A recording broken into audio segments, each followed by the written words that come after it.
Jamban Gang 11 Siaga Wiwit.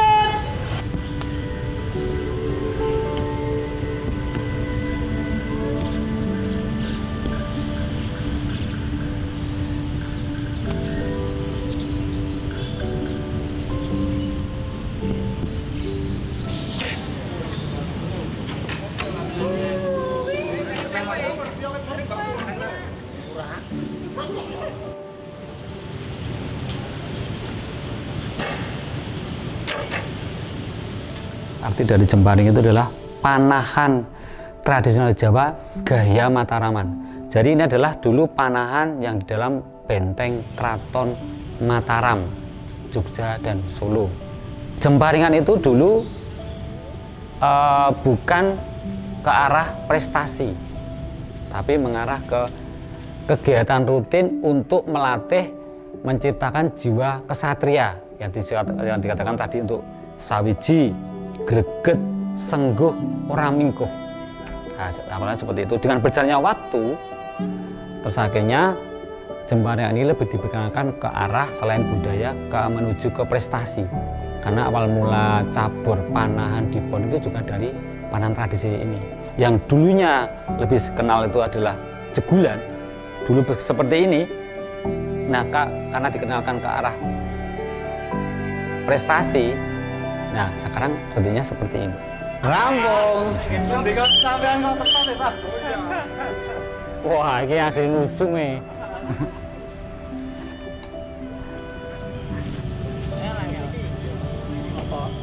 Di dalam jemparingan itu kita harus duduk. Untuk laki-laki harus duduk bersila, untuk perempuan boleh bersila, boleh bertimpuh.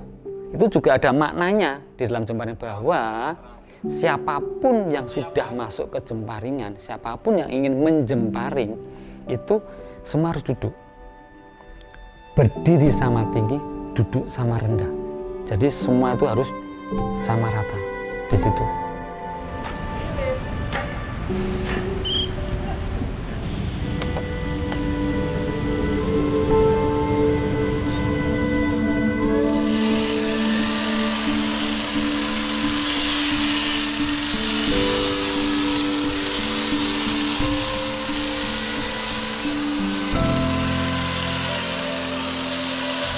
Kalau kebetulan yang saya pakai ini bambu Merapi ya, asli ini bambu Merapi.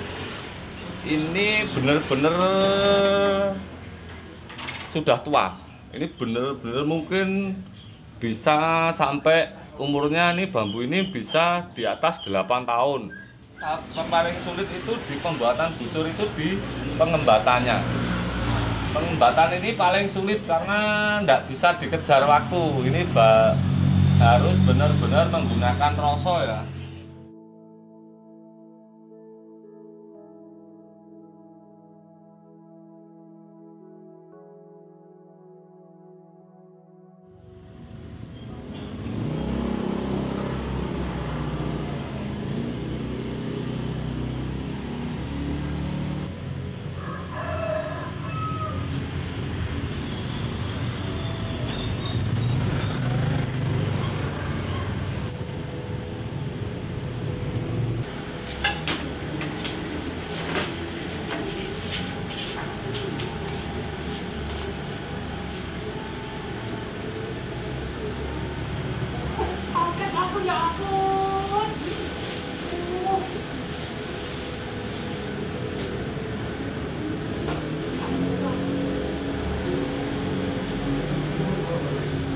Panah di Jemparingan ini dibuat spesial kalau menurut saya itu karena proses untuk menjadi anak panah seperti ini itu panjang.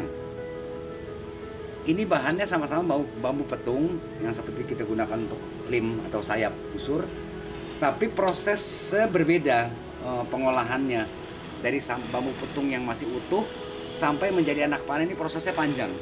Setelah dipotong, diluruskan, dibiarkan. Kemudian kalau dia ada perubahan diluruskan kembali sampai dia tidak berubah lagi. Kemudian ini ukuran yang 1 cm, baru dikecilin mendekati ukuran yang diinginkan. Nah itu biasanya suka berubah lagi bambu, harus diluruskan kembali. Jadi perlu prosesnya nggak sebentar. Nah ini salah satu yang kalau kondisi bambunya seperti ini boleh dibilang ini nggak layak untuk dijadikan anak panah jemparingan. Kelihatan bahwa saat diputar dia akan lari kemana-mana. Berarti ini kondisinya bambunya tidak lurus. Kalau seperti ini dipaksakan menjadi anak panah yang dipakai, ya hasilnya juga amat sangat jauh yang diharapkan. Ngopi dulu kita.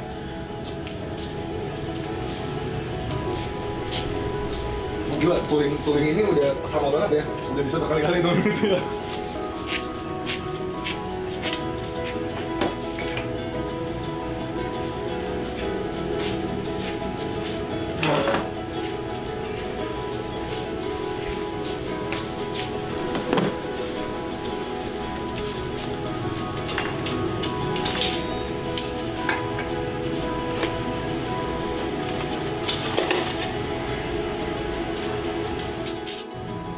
Kalau untuk bicara kita untuk bisa memanah, 10 menit belajar bisa memanah. Tetapi untuk bisa memanah dengan baik, itu yang perlu waktu. Dan itu tidak bisa sama rata untuk setiap orang. Selalu yang saya temuin sampai saat ini pun, setelah sekian tahun ikut di Jemparingan, itu tetap aja saya tetap menemukan hal-hal baru yang ternyata dalam hidup seperti ini. Itu penggambaran dalam hidup kita.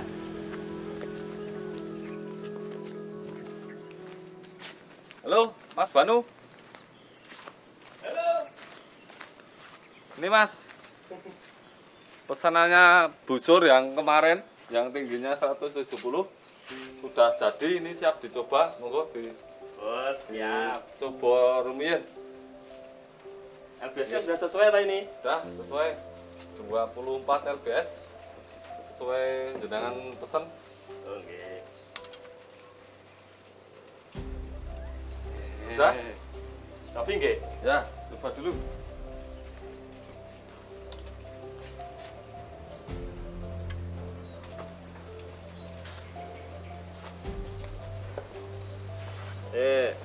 Yang ngerokok aja ya Mas? Nggih. Imbangnya kula cek riyen nggih. Siap.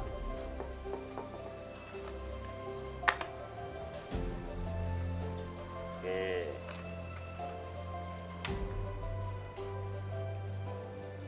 Bate pripun iki berat bate? Men roto dereng. Sudah. Sama.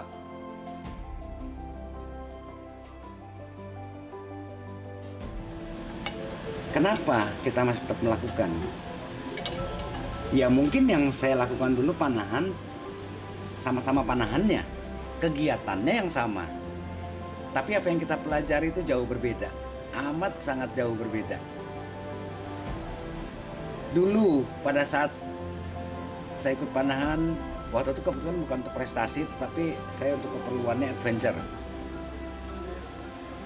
Kita punya target, sama dengan pemanah-pemanah yang ikut panahan di prestasi.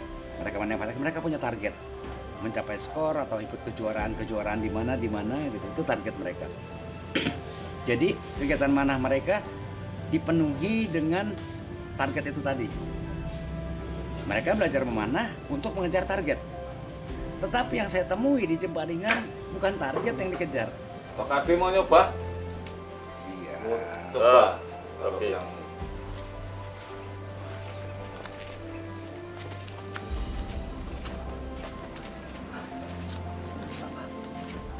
ternyata kalau kita mau belajar, disitulah yang kita dapat tuh bukan masalah prestasi kita nanti dapat apa.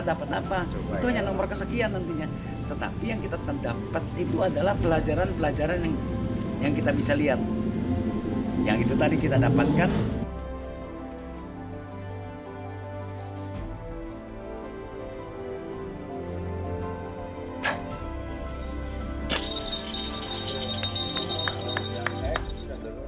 cocok dengan tipe gaya manahnya Mas Kadi karena Makin kita memperhatikan, ternyata kita menemukan lagi hal lainnya, memperhatikan hal yang lainnya lagi, menemukan lagi hal yang lainnya, dan semua apa yang kita temui itu ternyata itu adalah penggambaran dari hidup kita. itu berbeda jauh dengan panahan yang sebelumnya dilakukan, yang panahan modern tadi ya, berbeda. Karena di panahan yang modern itu kebetulan kita tidak mempelajari yang namanya apa sih kaitannya dengan hidup.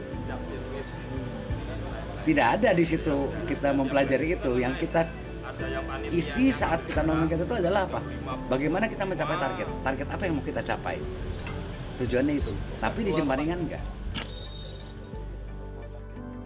Tahun pinten dengan iku dolanan panahan terus kok iso iso dadi atlet targetan itu lara-lare kepiye sakjane aku dhewe iki yo selama ini gaweke busur Mas Banu ki yo nek ning 7 sampai 10 itu ada. Tapi kan ming jaluke ming iki rencana tak nggo targetan. Iki rencana ming tak nggo bandulan. LBS semene beda ngono. Nek sing biasane lho, sing wis iso manah kuwi Mas, njaluke aneh-aneh. Eneng kok sing model karakter kuda laut. Ono sing Kuda laut sing kepiye, Mas? kuda laut ki Kok busur kok ono sing kuda laut iki? melengkuk-melengkuk ngene iki kaya kuda laut kae aku yo manut piye gambare fotone kok ngopo aku ngono kuwi. Jajal iki tak yo ora iso pesan. Yo, Mbah. Nggih. Ada bonceng apa mau?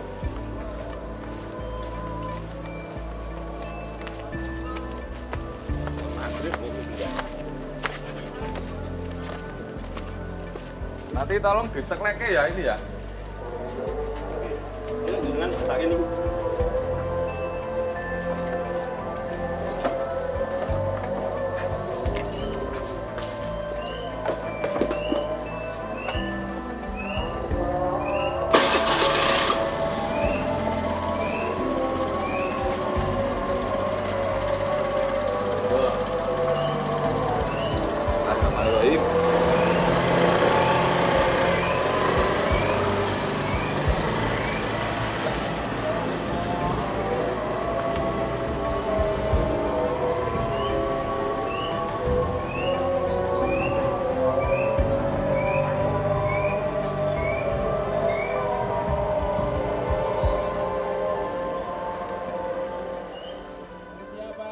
Tambahan kaping sekawan melas.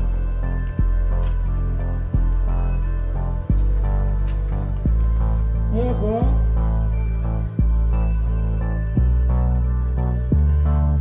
Wiwit.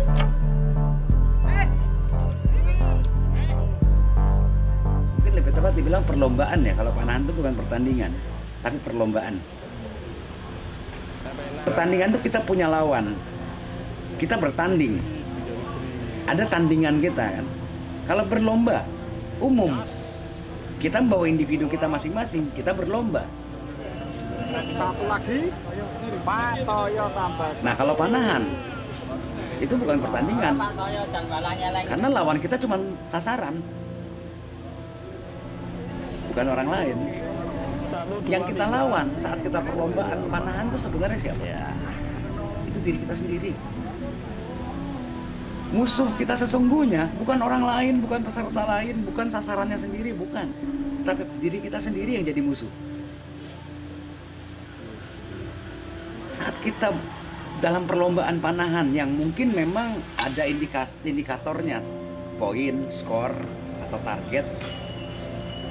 Untuk kita yang menghambat mencapai target itu sebenarnya hanya diri kita sendiri, bukan orang lain. Itu salah satu falsafah yang mungkin saya belum menemukan kalau di olahraga lain. Ternyata banyak yang si penjemparing ini saat mereka ikut Geladen, fokus utama mereka adalah bukan pengen menang. Pertama, mereka pengen apa? Ketemu teman-teman. Kita mungkin pada saat hadir di suatu Geladen dari berbagai paguyuban, dari berbagai daerah, yang mungkin satu kota tapi kan wilayahnya berbeda. Mungkin nggak setiap hari kita ketemu mereka. Nah saat Geladen kita ketemu di situ. Itu yang fokus mereka. Ternyata fokus utama mereka salah satunya adalah silaturahmi. kemudian mereka bisa guyon bareng, cerita, ngobrol, nanya kabar, dan segala macamnya semua. Akhirnya nanti yang namanya menang atau dibilangnya naik podium atau mencapai gelar titik 1, titik 2, titik 3 itu nggak penting lagi buat mereka. Ya mereka senang kalau misalkan bisa juara, bisa podium. Tapi itu hanya bonus buat mereka.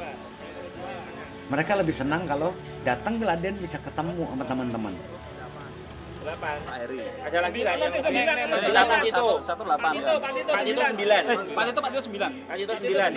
Di Pak Tito ndi? Pak Tito 9. Oh iya. Ya, Sudah, wes. ini 4. 4. Nah, Pak Tito 9. Ya.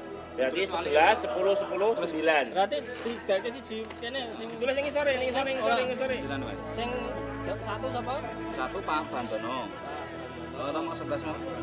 Begitu masuk di lapangan, begitu kita memegang gendewo dan anak panah, begitu apalagi di Geladen saat kita memakai pakaian adat, kemudian ikut Geladen, itu semua sama.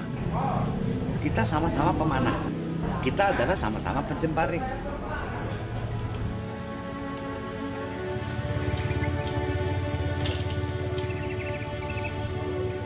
Kita ikut jemparingan, kita nggak jadi atlet, ikut jemparingan.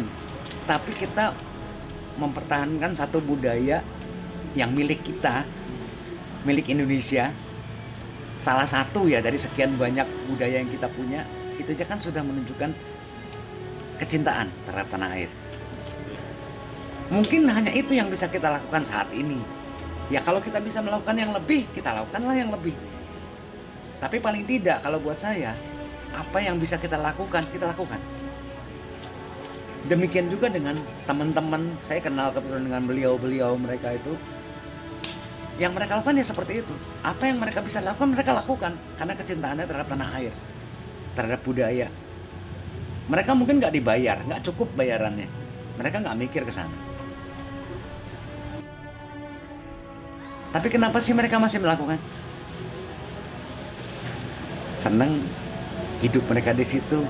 Terus yang selanjutnya apa kalau apalagi mereka sudah dengan statusnya atlet kemudian membawa nama negara, itulah yang namanya nasionalisme. Jangan tanya apa yang bisa negara berikan kepada kita, tapi tanyalah apa yang bisa kamu berikan pada negara.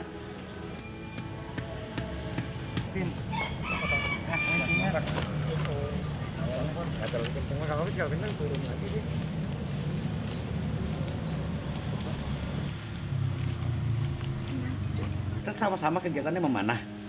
Artinya setiap kita menembakkan anak panah, kita pingin anak panah itu sesuai dengan sasaran yang kita tuju. Dan ternyata fokus kita tidak boleh di sasarannya. Bukannya salah, tapi kembali tadi falsafah dalam hidup. Segala sesuatu yang dilakukan berlebihan akhirnya jadinya nyasar, jadi salah.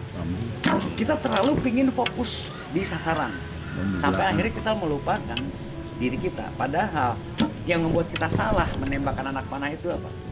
Badan kita. Dan kita kalau kita lupa jadi salah. Jadi fokus itu kita oke cukup fokus kita mau kena di sana, kita tarik kembali ke diri kita lagi. Kembali tadi yang kita hadapi diri kita lagi. Dan itu prosesnya panjang untuk belajar dan betul akhirnya dibilang bahwa panahan itu adalah suatu pelajaran yang tidak akan pernah selesai. Karena kita menghadapi diri kita sendiri. Makanya mungkin itu yang bisa menjawab salah satunya kenapa masih terus melakukan jemparingan. Karena kita jadi tertantang untuk belajar dan itu nggak pernah selesai. Makanya upahnya surga. Kalau ikhlas tuh gampang, hadiahnya Magicom. Isinya nasi.